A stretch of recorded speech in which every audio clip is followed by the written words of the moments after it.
আসসালামু আলাইকুম। এই মুহূর্তে আমাদের খামারের কাজের পাশাপাশি আমাদের কৃষিকাজেরও ভীষণ ব্যস্ততা বেড়েছে। টানা গত এক সপ্তাহ যাবৎ কোনো বৃষ্টি হচ্ছে না, পানির কোনো দেখা নেই। এর মধ্যে এই পাটগুলি কেটে তারপর আমাদেরকে নিয়ে যেতে হচ্ছে আমাদের পুকুরের মধ্যে। সকালবেলা খামারের কাজগুলি শেষ করে গিয়েছিলাম আমাদের পাটের জমিতে, ওরা পাট কাটতেছিল সেটা দেখার জন্য যে কতদূর পাট কাটা হয়েছে। আলহামদুলিল্লাহ এখানে এসে দেখলাম যে মোটামুটি পাট কাটা প্রায় শেষের দিকে। আমরা এখানে যে কয়েকটা জমি আমাদের ছিল সেই জমির পাটগুলি এখান থেকে কেটে নিয়েছি এবং এর বাইরে যে জমিগুলি আমাদের আছে ওইখান থেকেও আজকে পাট কেটে আমরা শেষ করার চেষ্টা করবো ইনশাআল্লাহ। দেখি সারাদিনে আমরা কতটুকু সেটা করতে পারি। আলহামদুলিল্লাহ এখানে সকাল সকাল যেহেতু দুইটা জমির পাট কাটা হয়ে গিয়েছে, তাই সকালের নাস্তা খাওয়া শেষ করে সবাই মিলে এই পাটগুলিকে উঠিয়ে আনা হচ্ছিল রাস্তার উপরে। রাস্তার পাশে আমাদের নসিমন রাখা ছিল, এই নসিমনের উপরেই আমরা পাটগুলিকে সাজিয়ে নিচ্ছিলাম এবং সুন্দর করে সাজিয়ে নেওয়ার পর পাটগুলিকে আমরা নিয়ে যাব আমাদের পুকুরে, কারণ পুকুর ছাড়া অন্য কোথাও আর পানি নেই, তাই পুকুরেই আমাদেরকে আনতে হবে। গত কয়েকদিন বৃষ্টিতে যে পানি হয়েছিল আমাদের পাথারে, সেই পানিটা এখন আস্তে আস্তে শুকিয়ে যাচ্ছে। পানি এভাবে শুকিয়ে যাওয়ার কারণে, এর পাশাপাশি বৃষ্টি না হওয়ার কারণে আমাদের বড় একটা প্রবলেমে পড়তে হচ্ছে, কারণ আমাদের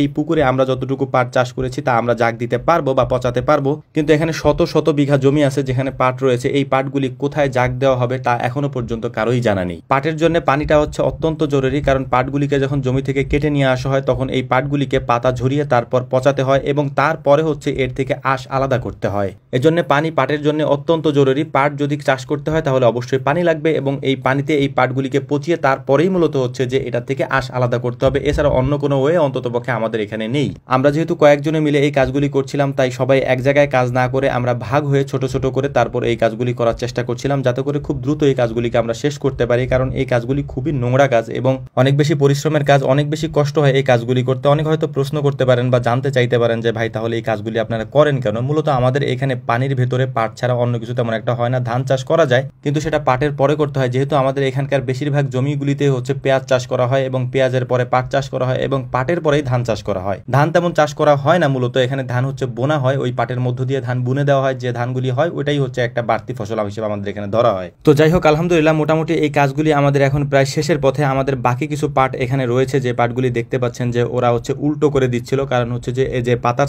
সাইডটা আছে, এই পাতার সাইডটা যদি নিচে থাকে তাহলে কয়েকদিন এভাবে থাকলে পাতাগুলি এখানে পচে যাবে এবং তারপরে এটাকে সুন্দর করে আমরা সাজিয়ে নিব, যেটা আপনারা দেখতে পেলেন। এবং সাজিয়ে নেওয়ার পরে সুন্দর করে উপর দিয়ে আমরা কচুরি দিয়ে দেবো। অনেক জায়গায় কচুরি দেয় না, বা আমাদের এখানেও অনেক জায়গায় যাদের কচুরি নেয় তারা মূলত পলিথিন ব্যবহার করেন এবং তার উপরে মাটি দিয়ে দেন, কিন্তু আমাদের এখানে যেহেতু পর্যাপ্ত কচুরি আছে তাই কচুরি দিয়ে তারপর উপরে হচ্ছে যে আমরা কলা গাছ দিয়ে দিই, যদি ভেসে থাকে। আর যদি ভেসে না থাকে তাহলে কোনো কিছু দেওয়ার প্রয়োজন হয় না, শুধু কচুরি দিলেই হয়। এই পাটের কাজটা অনেক পরিশ্রমের, যেটা আমরা বারবার বলে থাকি। তো এটা আমাদের এখানে বিকল্প কোনো রাস্তা নাই, তাই এটা আমাদেরকে করতে হয়। এবং এই পানির মধ্যে থেকে পাটগুলি কাটা একটু সহজ, যদিও উপর থেকে কাটতে গেলে সমস্যা হয়, অনেক বেশি বহন করা লাগে আর কি, অনেক জায়গা থেকে নিয়ে আসা লাগে। কিন্তু যদি পানির মধ্যে হয় তাহলে পানির মধ্যে পাটগুলিকে কেটে সুন্দর করে উল্টিয়ে রাখা যায় এবং এই পানির মধ্যেই জাগ দেওয়া যায়, বেশি টানাটানি করা লাগে না, যেহেতু এইগুলি অনেক বেশি পরিমাণে ভারী, অনেক বেশি কষ্ট হয় এক জায়গা থেকে আরেক জায়গায় বহন করতে আর কি। ওই কাজগুলি করার পর কিছু পাট আমরা কাটার জন্য আবারও চলে এসেছি এবং এই পাটগুলিকে হালকা কয়েক মুঠা আমরা কেটে তারপরে রেখে যাবো ইনশাআল্লাহ এখানে। তারপর হয়তো আগামীকালকে এসে তারপর এই কাজগুলি করতে হবে, কারণ বিকাল হয়ে